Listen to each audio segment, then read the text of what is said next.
Welcome to the first Heston's Bed Talk series. I'm Steve Deneen, I'm the editor of City AIMS magazine. I'm here with a panel who's going to talk a little bit about sleep, how to get a better night's rest. I'd like the panel to introduce themselves. Thank you. Hello, I'm Dr. Kat. I'm sleep specialist and therapist and founder of Somnia, an organisation that helps people sleep well and thrive.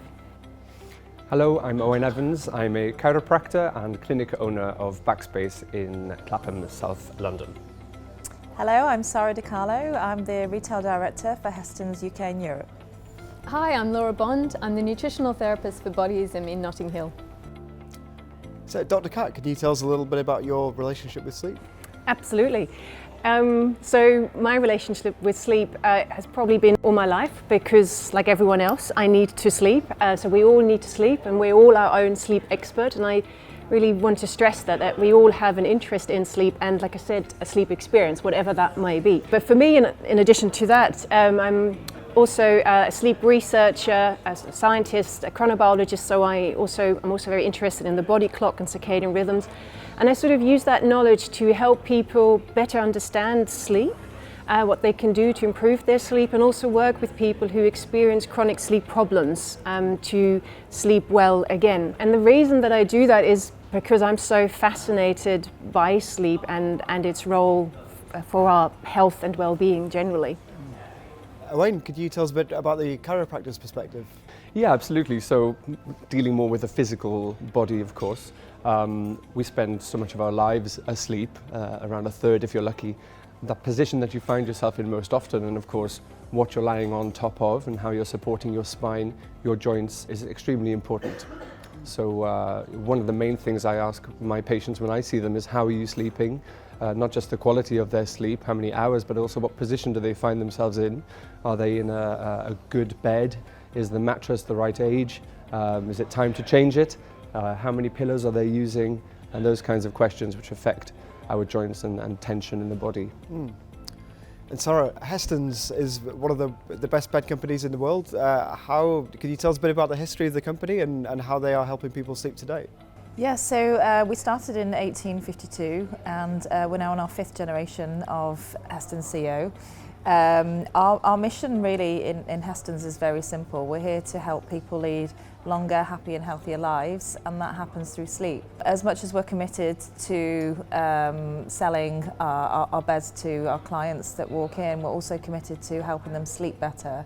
And sleep for us can be really improved, you know, through having the right bed and the right sleep position, to also making sure that your bedroom is set up for sleep. So, for example, less clutter, more air in the room through keeping a window open, keeping the temperature between 16 and 18 degrees. So we try and give our clients the whole 360 when they come into our stores. It's not unusual for us to go and visit their homes and just, you know, see their bedrooms and help give them some hints and tips on actually how they could improve the overall well-being within their bedroom. We talk to them obviously about bed hygiene, the importance of changing regularly their linen. So yeah, our mission this year really is to have London sleeping better, and then, you know, the whole of UK. But we're focusing right now on the city workers of London because we understand that their jobs can lead them to work very much on social hours. So we are here to educate and to make sure that people are sleeping and in the right beds as well.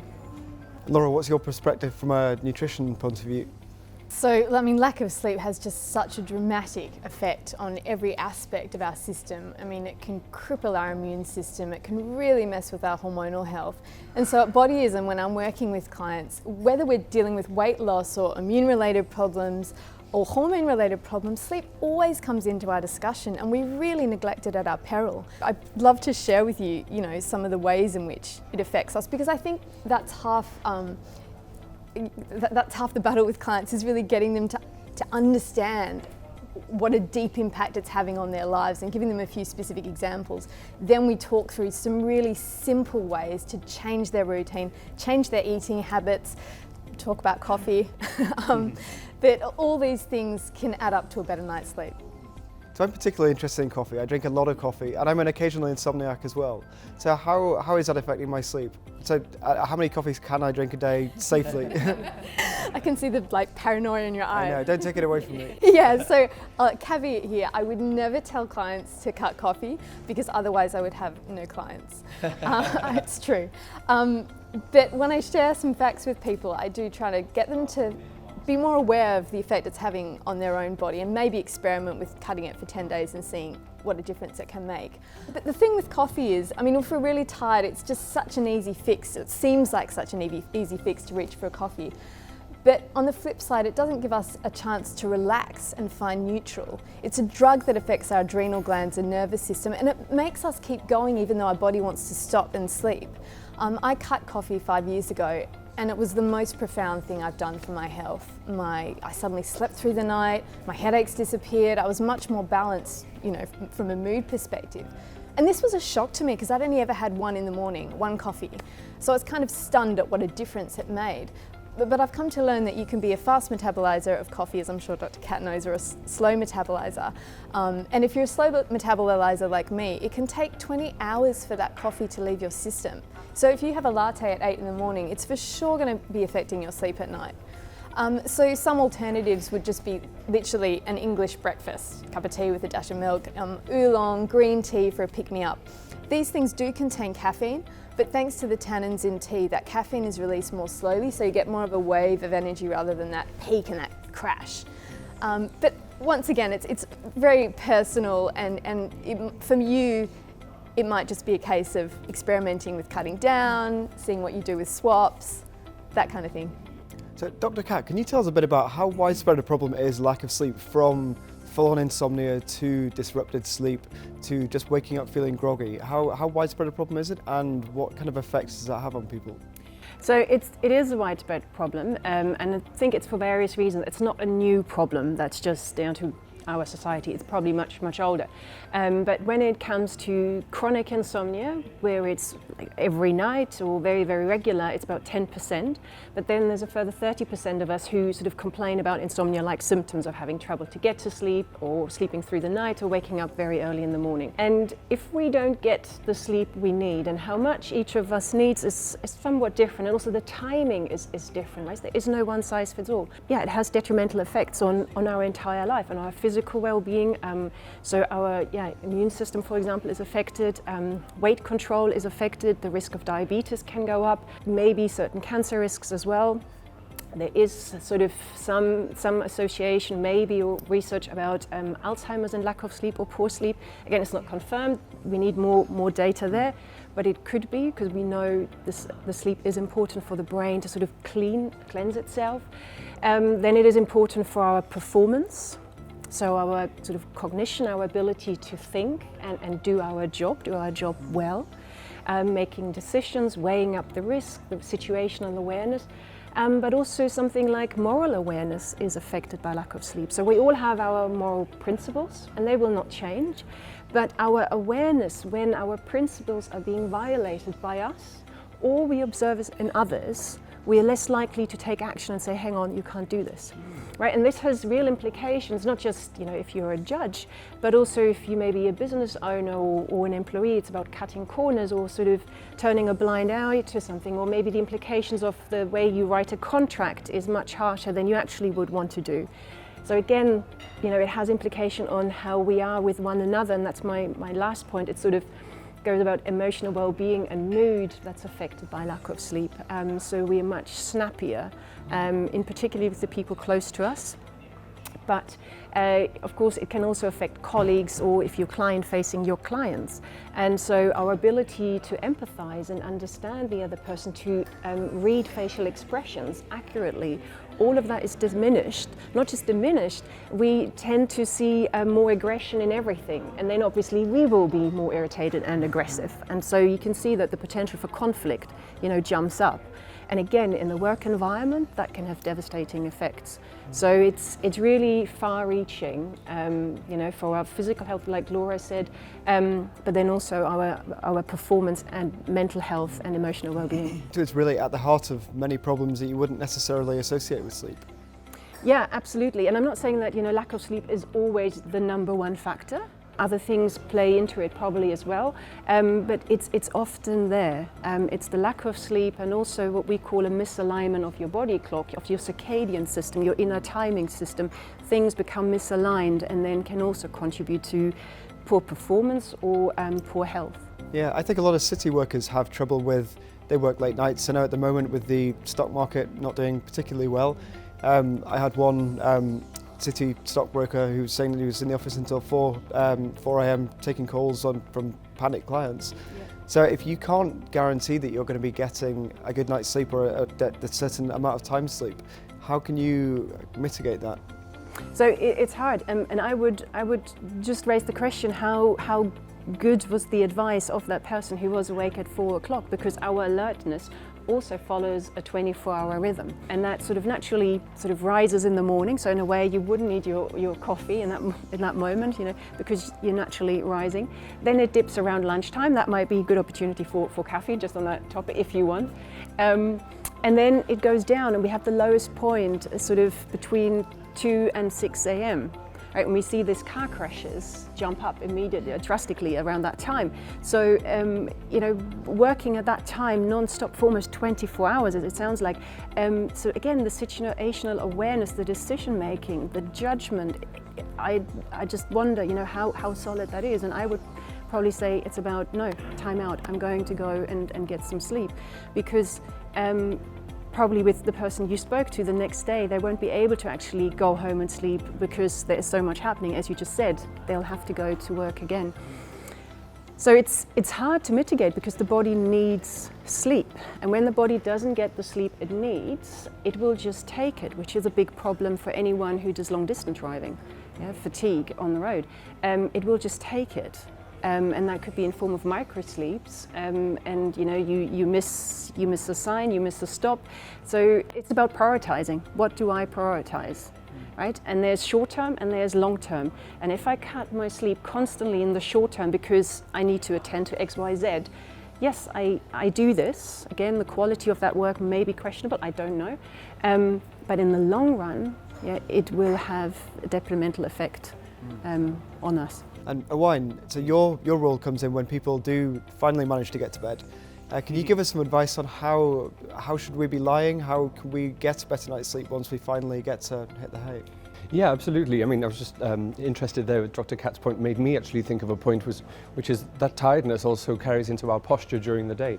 So how we sit at the desk, and city workers in particular, most of the problems I see are due to static, prolonged postures, people staying in this kind of forward-leaning, hunching, where's my laptop kind of position. But if you're tired as well, you don't have so much energy to be able to hold yourself up in a more upright, comfortable position. So there's a relevance there as well. Ideally, when it comes to getting into bed, we recommend that people sleep on their sides or on their backs. Side is quite good because it allows you to maintain a nice neutral position of most of the joints of the body, especially the spine. Lying on your back also is better for you.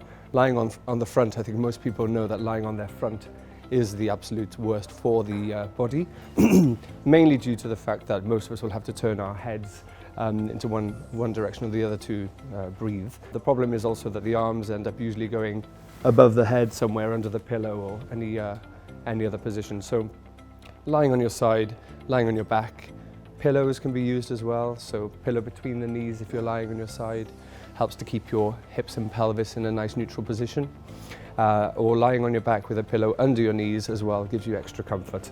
With regards to the head and neck, generally this is where I see most of the problems occurring. People using too many pillows is often a problem.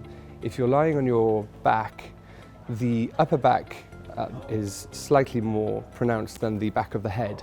So you should always have a pillow. So many people will say they sleep with no pillows. They've seen it somewhere or heard it somewhere before. It's good to not have any pillows.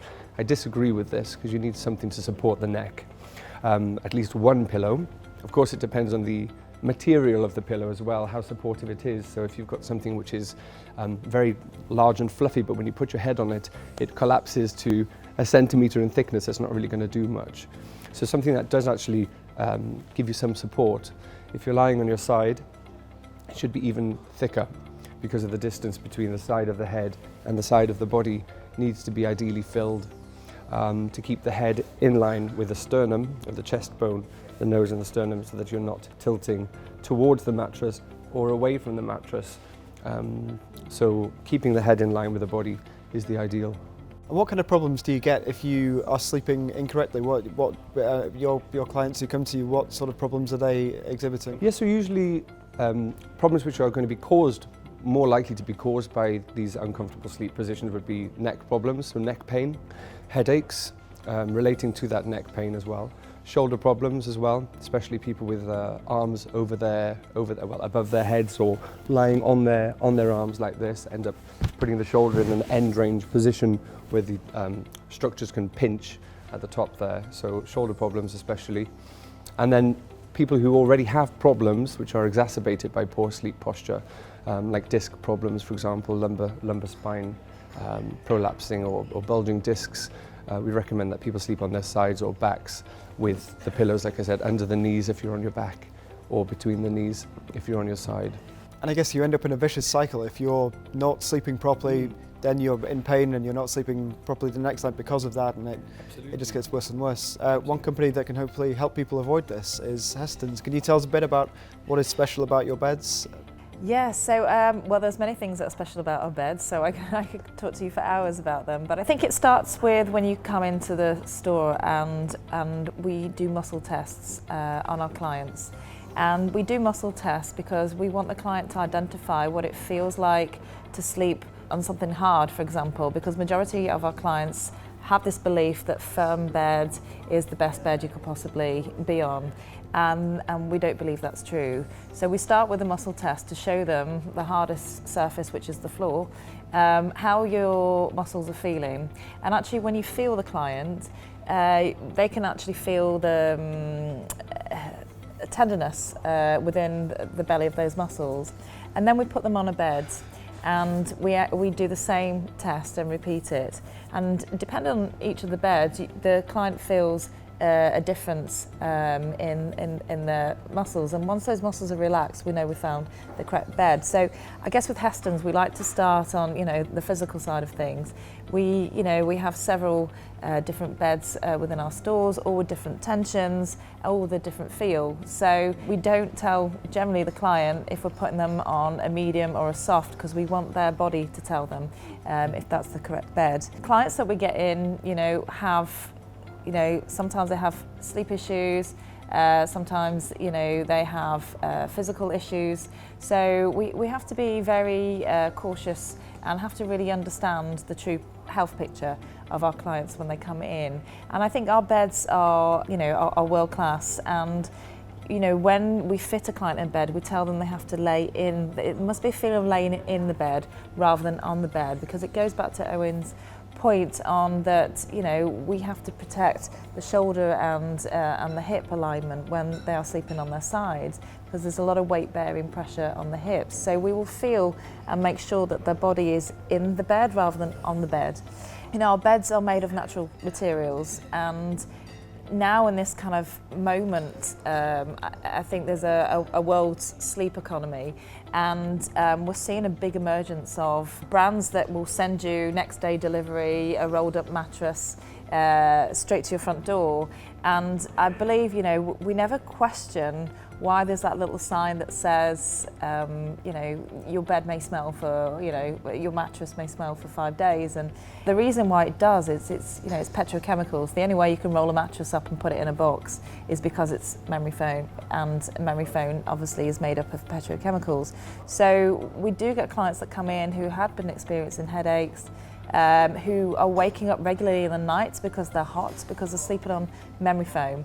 And actually our beds are all naturals, and we have horsehair, we have cotton, we have wool, and all those have very natural climate control properties. So when you're sleeping on a memory foam, you're getting hot in the night, you're waking up. When you sleep in a Heston's bed, your body is automatically having its temperature controlled by the natural materials within the bed, so you're waking up much less.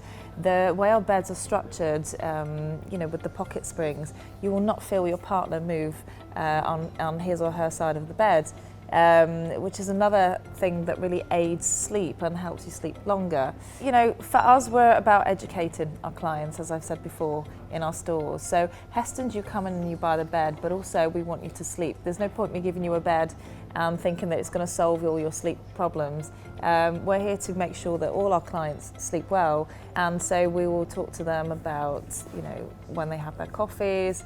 We talk to them about their sleep positions, how many pillows they're using, and again, we run pillow test spas, and we get clients to come into our stores and you can come anytime, but generally on Thursdays in all our stores we run a pillow clinic, and you can come in and have a pillow fitted for you to make sure it's the right one suitable for your neck.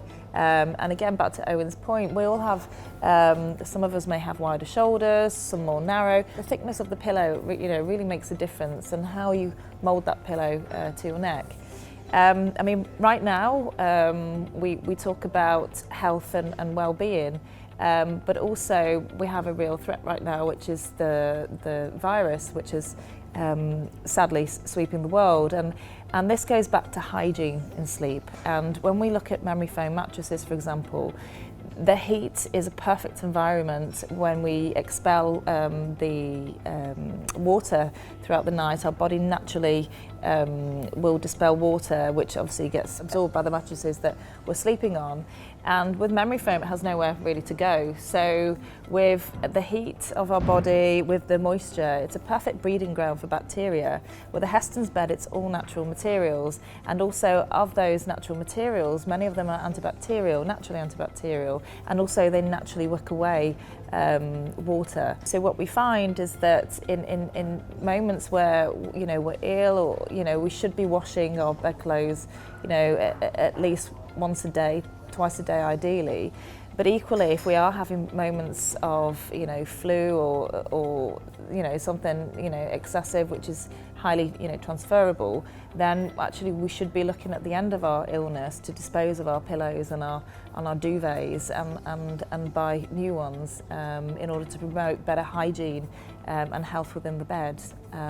So I could carry on and talk about Heston's and our amazing products and the health benefits of it all day, but I think for me these are really the key points, is making sure that you're in a bed that helps you sleep, and that is through climate control, that is through the correct bed, and that's through hygiene. Can I just ask you to set the scene for where these beds are made as well? Because I've seen some pictures of the factory, and it strikes me as more like you would imagine a sort of watch boutique or a car manufacturer than a factory where you might assume mattresses are made. So can you tell us a little bit about that? So with pleasure. So our beds are made in Köping, which is a small town a couple of hours outside of Stockholm. And this has been always the place where we've manufactured our beds. We have families and whole generations of families that work within our factories there. And the first time, we call it the Tour of Passion. So whenever we invite clients or people having interviews, or we have our partners that come, we take them on the Tour of Passion, because the first thing that you notice there is how happy our workers are and our production team. They are so passionate about what they do. The most important thing that came across to me was how quiet the factory was. There are very little machineries involved in making our beds. Everything is done by hand. In fact, probably the noisiest machine that we have, and probably one of the only machines that we have, is one that twists the horsehair that's within the beds. And we twist the horsehair because once it's unravelled, it has an amazing kind of bounce to it. It's an amazing feel. If you come to any of our stores, we can let you handle this material. And it's so inspiring when you go there and you just see. It's very rare that things are made by hand these days, and still in the same way as what we did back in 1852 when the brand was born. So yeah, invite you over there one day. I'm sure you'd love it. So Laura, you've got the right bed. You've managed to get to bed, but how should you approach nutrition before you? So people say you should never have a big meal before you get to bed. Is that accurate? Or if you're hungry before you say you get back late from work, is there a way of filling up without ruining your sleep? Yeah, that's a twofold answer, I think, there. Because you're right, I think getting a good night's sleep starts from the minute you wake up. in the morning. And I talked a bit about coffee. There's also a study that came out 2 weeks ago from Columbia University. Basically the headline was "Sugar in the day, no sleep at night." The more processed carbohydrates, the croissants, the muffins that you have in the day, the poorer your sleep at night. So we know that that's true, and that's to do with bodily processes and the fact that it stimulates insulin, which then stimulates adrenaline and cortisol. But interestingly, like you say, on the flip side, there is this factor that if you have some carbs at night, that that produces tryptophan, which converts to serotonin in the body. And there are studies on the British Journal of Nutrition showed that some carbohydrates at night can help you sleep, help you get to sleep quicker. So kind of to give you an example of something that might be perfect would be, at night time might be some complex carbs. So you might have some buckwheat noodles, which are more slow release carbohydrates, in some bone broth, because that's rich in glycine and gelatin, and both these things have also been shown to aid sleep. Also really nice on the digestive system, and some people wake up in the night because they've got digestive issues. I see that a lot. So sort of like your homemade ramen bowl, if you don't want to make your own bone broth, and buy some buckwheat noodles, some greens in there, some mushrooms that have a really calming effect on the body, and that might be a really nice, sleep meal. But the other thing I sometimes recommend to clients is a sleep smoothie. These are for clients that really struggle with sleep. And for that, I'd recommend Montmorency cherry juice. I don't know if any of you have heard of that, but Montmorency cherries contain more melatonin than any other food group, and as we know, melatonin's the sleep molecule. So if you have 2 tablespoons of Montmorency cherry juice, which is sold by brand Cherry Active over here, and then you mix some almond milk or some yogurt, a banana for extra tryptophan, maybe some almond butter, which has magnesium, Mother Nature's sedative. I can speak more about that. I'm in love with magnesium. I could go on and on. So that could be a sleep smoothie. Whiz that up, and after you've had that smoothie, don't look at your phone before you go to bed. Don't do it. It's so easy to say and so hard to do, because we rely on it for so much. You think, I'll just book that exercise class tomorrow, or just update that Ocado order, or whatever you're doing on it, or just reply to that email I forgot in the daytime. And suddenly you're on there for another half an hour, and all that blue light's just decreasing that melatonin, and you've just written off all the good effects of that smoothie or that magnesium bath which you've just had. And I think, being a mother of a child that doesn't sleep, he's 3 and he still doesn't sleep, I'm sure many people out there can probably relate to that. It's made me vigilant about maximising the sleep that's available to me. And so at night time, rather than when he's in bed trying to catch up on all the extra stuff I didn't get done, I turn off my phone by 7:30, and I have a magnesium bath twice a week, and that's because magnesium is really well absorbed through the skin. So you put two cupfuls of magnesium salts, Epsom salts. There's a brand Better You that does one that I like. And you soak in it for 20 minutes, and just getting that magnesium into cells, which is known as Mother Nature's sedative. It's a real muscle relaxant, and it can really help with anxiety and those kind of, that circular thinking that you get into at night when you're sort of wired and tired. It can make a profound difference to people who have sleep issues. Do you have any tips and I'll open this up to other people as well, do you have any tips for getting sleep when you have young children? I know a lot of people in the city are of that kind of age, so this will be a problem for so many people. It's really about giving yourself that 8 or 9 hour sleep opportunity, which is something, a phrase I heard from Dr. Matthew Walker, many of you have probably read that book, Why We Sleep, but that really stuck with me, that idea that you have to give yourself that 8 or 9 hour opportunity in bed. So if you have a 3-year-old that wakes up at 5 most mornings, you have to turn the lights off at night. And it's really boring. but after reading all the studies about just what a dramatic effect lack of sleep has on you, and I just wanted to share one thing, because when you mentioned the virus, and obviously we can't escape from that right now, I just wanted to share one study on that really hit me. So routinely getting less than 6 or 7 hours sleep will cripple your immune system if it's routinely, that happens. There was a study done at the University of California where they took a group of people and they sprayed a cold virus up their nostrils. These people consented to it, which is amazing in itself. But the people who were sleep deprived had a 50% chance of developing that cold once the virus was in their nostrils.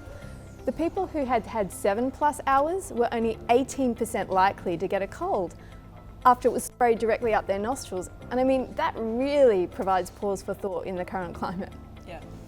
Dr. Katz, can I cheat Is there a way of getting more sleep or fooling your body into thinking it's had more sleep? You hear these Silicon Valley types maybe doing 20-minute naps once every hour or once every 3 hours. Can that work, or is... So everyone is different, so I can't say it can't work for them. However, we have a body clock, and as I said before, the body clock sets the timing for everything, including when we're awake and when we're asleep. And we get the most efficient sleep during that time period.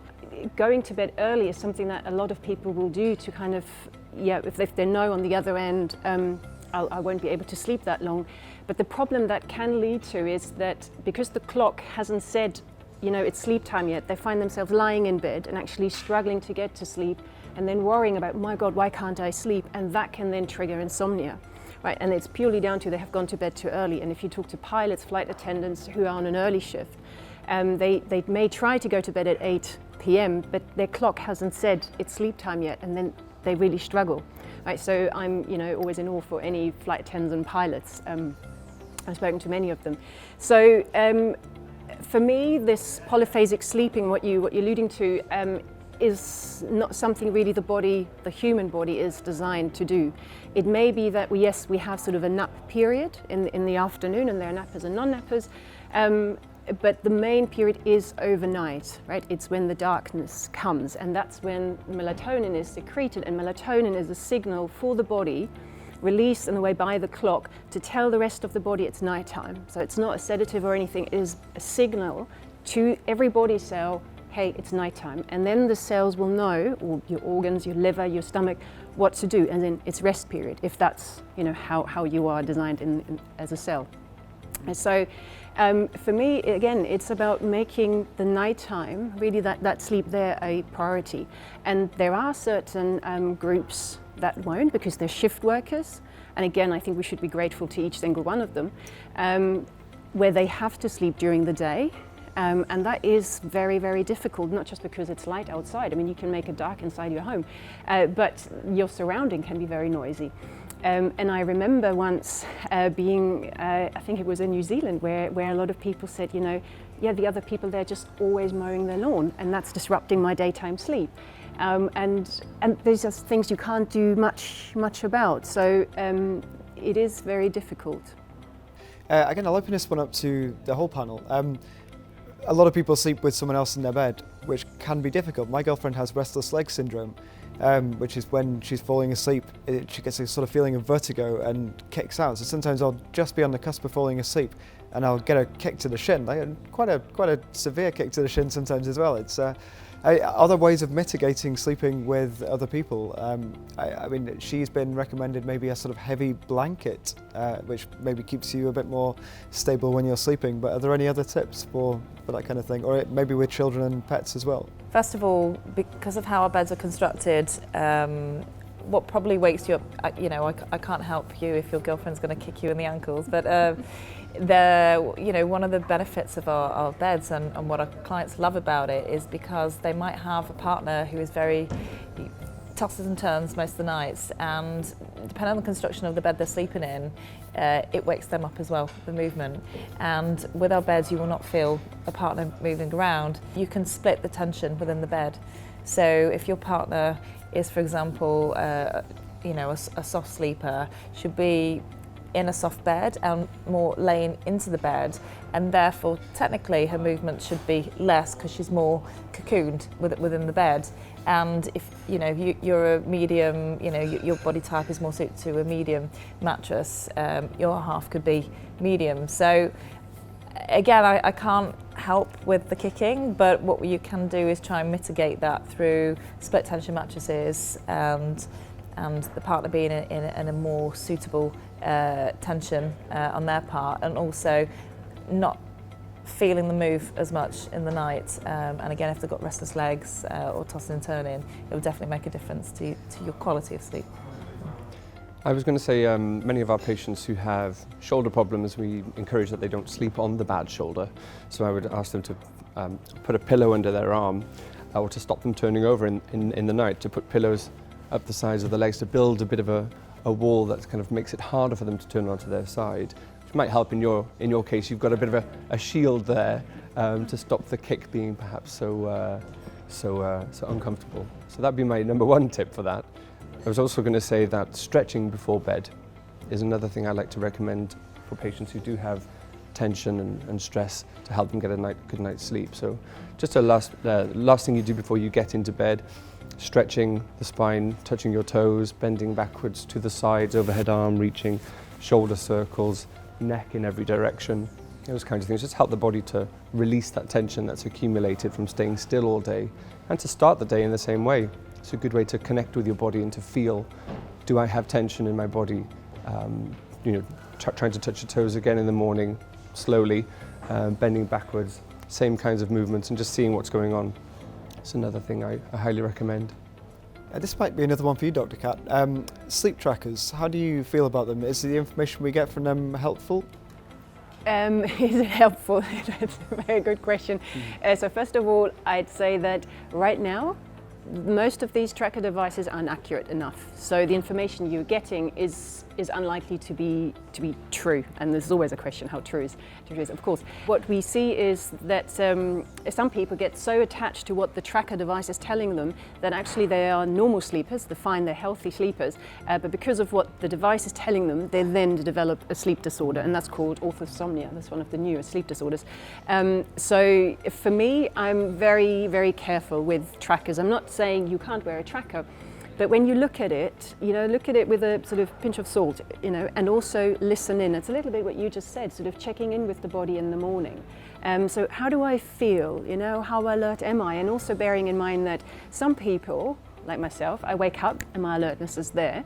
And for other people, it takes a moment, where we call this sleep inertia, the grogginess. And my partner has this. So I know, in the first half an hour, I'm not going to talk much to him. I just give him a cup of tea. And then I can have a discussion. So bearing in mind this, of course, as well, but then really it's this checking in. How do I feel? What is my sense of my last night's sleep?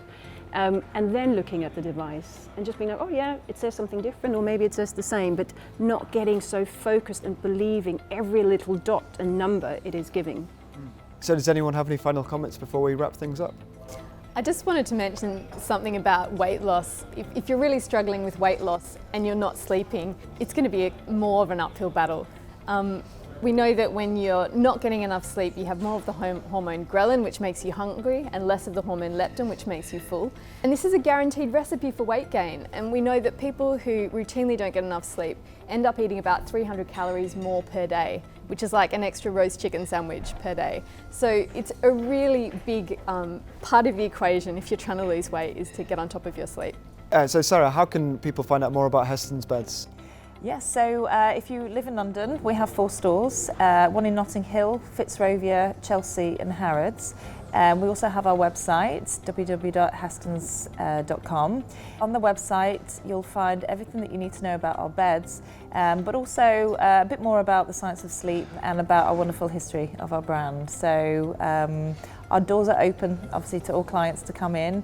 We would happily welcome everyone in for a bed test. Like I said, we will do the muscle testing, and we're there to answer anybody's questions. We can visit your home to see how well set up your rooms are. So yeah, please come and see us. Excellent, thank you all so much. That was the first Heston's Bed Talk. I certainly learned something. I hope you did. Hope to see you again soon.